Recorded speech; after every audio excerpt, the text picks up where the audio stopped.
दोस्तों, India binocular shop में आपका स्वागत है। अगर आप एक ड्यूरेबल टेलीस्कोप से स्टार्ट करना चाह रहे हैं या पहले आपके पास 50-60 mm रिफ्रैक्टर थे और आपको लेंस वाले ही पसंद है तो 90 mm रिफ्रैक्टर टेलीस्कोप काफ़ी कॉमन है और काफ़ी लोग उस तरफ अट्रैक्ट होते हैं। रिफ्रैक्टर जो है एक काफ़ी अच्छी चॉइस बन जाती है, क्योंकि अगर हम 114 mm रिफ्लेक्टर की बात करें तो उसमें एक सेकेंडरी मिरर होता है जो लाइट ऑब्स्ट्रक्ट करता है। इफेक्टिव अपर्चर रिफ्लेक्टर्स में रिड्यूस हो जाता है, लेकिन रिफ्रैक्टर्स में ऐसा नहीं है। सामने की तरफ लेंस लगा होता है और आपको क्लियर उतना ही आपको अपर्चर मिलता है। 90 mm में हमने पास में काफ़ी सारे मॉडल्स बनाए, जिसमें आपने एक्सप्लोर साइंटिफिक में 9700 या वो शायद ब्रेसर में था, वो एक ही ब्रांड है, और एस्ट्रोमास्टर 90 आपने देखा। केसन का भी 90 है जो सबसे चीप और इकोनॉमिकल है और सबसे ज़्यादा एक्सेसरीज़ हैं। वो सारे एजेड माउंट में थे, लेकिन आज जो टेलीस्कोप है वो इक्वेटोरियल माउंट पे है। इक्वेटोरियल 2 है या 3 वो हम देखते हैं, और इस वीडियो में आप एंड तक बने रहिए। इसकी अनबॉक्सिंग, इसका इंस्टॉलेशन और इसके क्या फ़ीचर्स हैं और पिक्चर्स कैसी दिखाई देती हैं, तो वो सारी चीज़ें हम कवर करेंगे। तो 90 mm ब्रेसर का इक्वेटोरियल माउंट पे रिफ्रैक्टर।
इस तरीके से आपने देखा कि असेंबल हो जाता है टेलीस्कोप, नॉर्मल जैसे और भी इक्वेटोरियल माउंट के टेलीस्कोप असेंबल होते हैं। काफ़ी लंबी ट्यूब है, ऑप्टिकल 900 mm फोकल लेंथ की है, इसलिए लंबी है। जो लंबे फोकल लेंथ के रिफ्रैक्टर टेलीस्कोप होते हैं उसमें एक एडवांटेज होता है कि जो क्रोमेटिक एबरेशन होते हैं वो थोड़े से कम हो जाते हैं। जो शॉर्ट फोकल लेंथ के होते हैं उसमें थोड़े ज़्यादा होते हैं, अनलेस वो ईडी में हो। तो अब ये इस तरह से माउंट है, EQ3 माउंट। इसके पैरेलल एस्ट्रोमास्टर EQ टेलीस्कोप आता है, उसमें EQ2 माउंट आता है। तो इसमें ये EQ3 माउंट है, इसमें आप मोटर भी लगा सकते हैं। ये स्लो मोशन केबल है।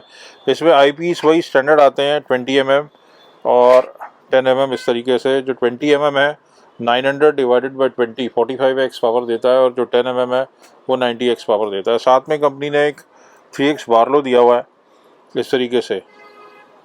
तो ये बार्लो है। 3x बार्लो जो है ये 20 के साथ जब यूज़ होगा तो करीब 140-145x पावर देगा।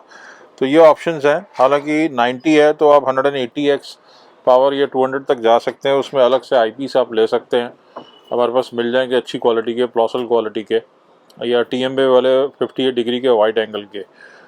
तो ये सारा सेटअप है। और इसके साथ ब्रेसर के टेलीस्कोप्स में एक खूबी है कि साथ में आपको सोलर फिल्टर भी मिलता है। तो अगर आपने सोलर ऑब्जर्वेशंस या सन ऑब्जर्वेशंस करनी है तो इस तरीके से ये आपको फिल्टर भी आता है। रेड डॉट फाइंडर है अच्छी क्वालिटी का, स्लो मोशन केबल्स हैं, काउंटर वेट्स हैं।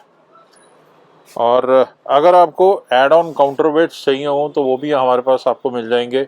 अगर आपके पास सेलेस्ट्रॉन के टेलीस्कोप्स हैं और आपने उसमें हैवी गैजेट्स लगाने हैं, एसएलआर कैमरास लगाने हैं और काउंटर वेट आपको हल्का पड़ रहा है तो ऐड ऑन हमारे पास 2 किलो में, 3.5 किलो में, 5 किलो में मिल जाएंगे। तो उस पर भी आप हमसे बात कर सकते हैं। तो पिक्चर्स कैसी दिखाई देती है, आइए अब उसके बारे में देखते हैं।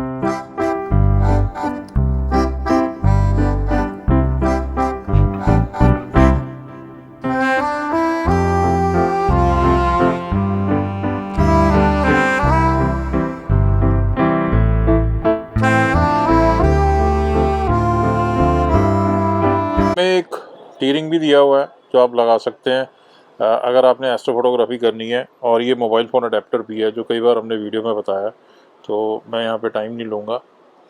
तो ये जो टीरिंग है ये आपका लग जाएगा यहाँ पे, ताकि आपने एस्ट्रोफोटोग्राफी करनी है तो आप कैमरा लगा सकते हैं, तो प्राइम फोकस फोटोग्राफी हो जाएगी। यहाँ पे आप टीरिंग लगा सकते हैं और फिर कैमरा अटैच कर सकते हैं। टीरिंग आपको देखना पड़ेगा, कैनन या निकॉन का जो भी होगा वो यहाँ लग जाएगा और फिर वही कैमरा लग जाएगा आपका प्राइम फोकस फोटोग्राफी के लिए।